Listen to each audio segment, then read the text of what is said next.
जैसे कि हमने अपनी पहली पार्ट में देखा था कि रानी एलिजाबेथ वो कानून वापस ले लेती है और फिर से सब सामान्य हो जाता है।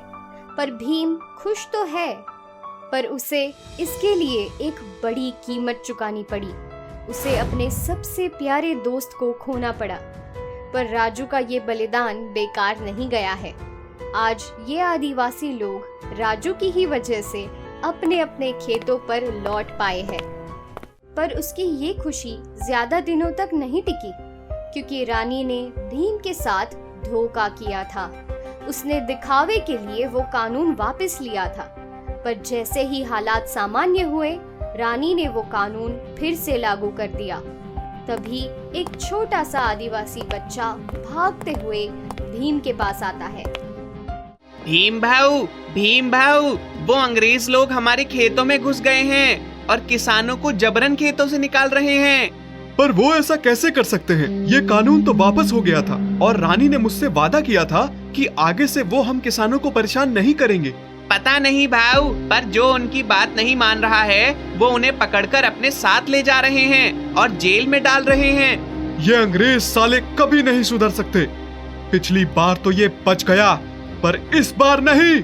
इस बार जिंदा नहीं छोड़ूंगा इन्हें, जिंदा चला दूंगा। भीम और वो बच्चा अपनी गाड़ी पर बैठकर खेतों की तरफ जाते हैं, जहां वो अंग्रेज किसानों को मार मार कर गाड़ी में डाल रहे हैं। भीम उनसे लड़ाई करता है और सभी अंग्रेजों को मारता है।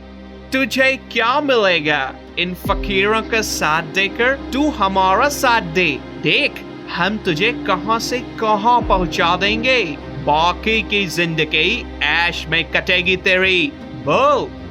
मुझे खरीदने की कोशिश कर रहे हो और तुम सालो सारे अंग्रेज भी बिक जाओगे ना, तब भी मुझे नहीं खरीद पाओगे।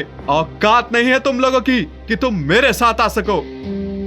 भीम, तू जानता है कि तू कितना बड़ा ऑफर ठुकरा रहे है? अभी भी समय है, सोच ले, ऐश करेगा।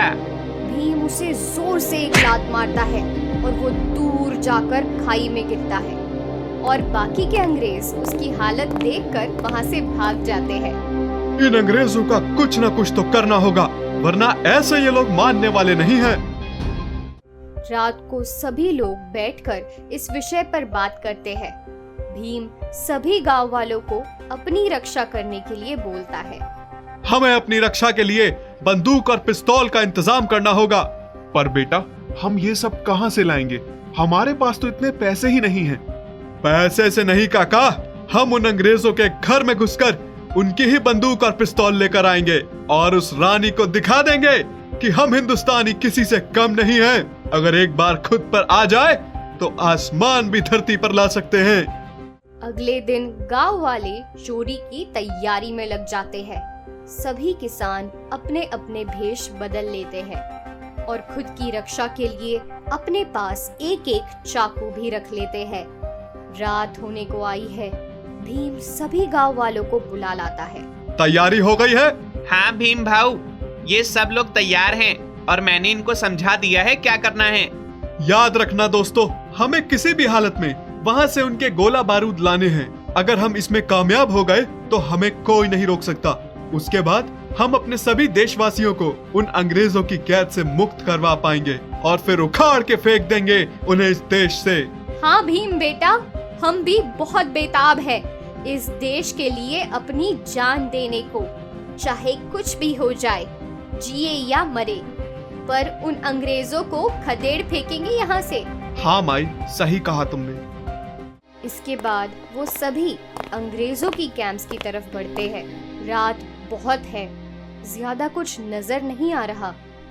आप सभी उस कैंपस की तरफ बढ़िए और वहाँ से सभी गोला बारूद निकाल लीजिए। मैं इन अंग्रेजों पर निगरानी रखता हूँ। अगर कुछ भी हुआ तो मैं आपको तुरंत सतर्क कर दूंगा। ठीक है बेटे। वो सभी गांव वाले अपने अपने काम में लग जाते हैं और अंग्रेजों की नाक के नीचे से उनके सभी गोला बारूद निकाल लेते हैं। तभी बच्चा भीम से जाकर कहता है, भाऊ काम हो गया। चलिए, मैं आपके पीछे पीछे आता हूँ। सभी गांव वाले गांव की तरफ बढ़ते हैं। भीम भी उनके पीछे पीछे जाता है। अगले दिन ये चोरी की खबर रानी एलिजाबेथ को मिलती है। मैंने तुम्हें क्या सोने के लिए काम पर रखा है? कोई क्यों नहीं जगा हुआ था उस समय जब वो गांव वाले ये काम करने आए थे? मैडम, अगर कोई बहाना सुनाने वाले हो तो मुझे नहीं सुनना। अब मैं क्या करूंगी पता नहीं। अब भीम क्या करने वाला है? उसके पास गोला बारूद इतना है कि अगर चाहे तो हमें मार सकता है और हमें पता भी नहीं चलेगा। एक चांस दो, हम वो सभी सामान वापस ले आएंगे। चांस नहीं मिलेगा क्योंकि तुम उसके लायक ही नहीं हो। अब मुझे और कोई बहाना नहीं सुनना। मुझे अब उस भीम की लाश चाहिए और उन सभी किसानों को हटाओ उनकी जमीन से। मेरा उनसे कोई मतलब नहीं। इसके बाद वो सभी भीम के ठिकाने पर जाते हैं और भीम एक कुर्सी पर बैठा हुआ था। भीम, तुमने जो रात में किया वो सही नहीं किया। तुम जानते हो इसका क्या मतलब है? ए अंग्रेज, तू जानता है मेरे इलाके में आने का मतलब क्या है? एक बार जो यहाँ आ गया वापस नहीं जाता। बोले तो डेमो दूं।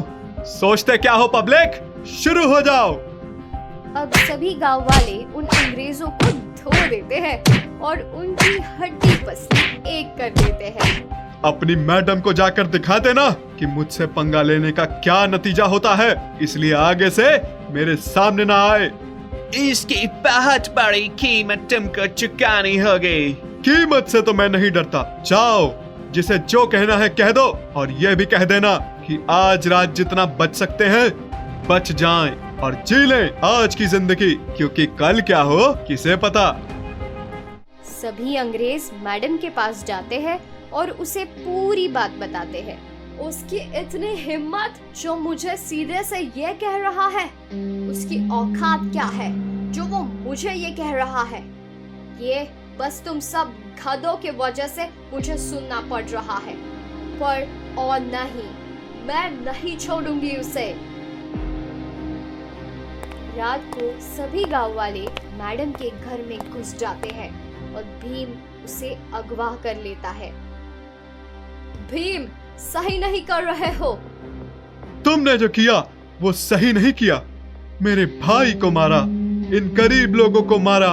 अगर तू औरत ना होती तो मैं तेरा वो हश्र करता कि तेरी 7 पुश्तें भी तुझे पहचान नहीं पाती। पर फिर भी मैं तेरे साथ वो करूंगा जो तूने कभी अपने सपनों में भी नहीं सोचा होगा। दोस्तों, जला दो इन अंग्रेजों को। जब जल के मरेंगे तो अक्ल आएगी। वो सभी गोला और बम बारूद उन अंग्रेजों के कैंप्स पर गिरा देते हैं और देखते ही देखते वो सभी जलकर मर जाते हैं। अब बस उनकी रानी ही बचती है। सोच रहा हूँ तेरा क्या करूँ। वो तो सिर्फ प्यादे थे, असली खिलाड़ी तो तू है। अब उनका वो हाल है तो तेरा क्या करूँ?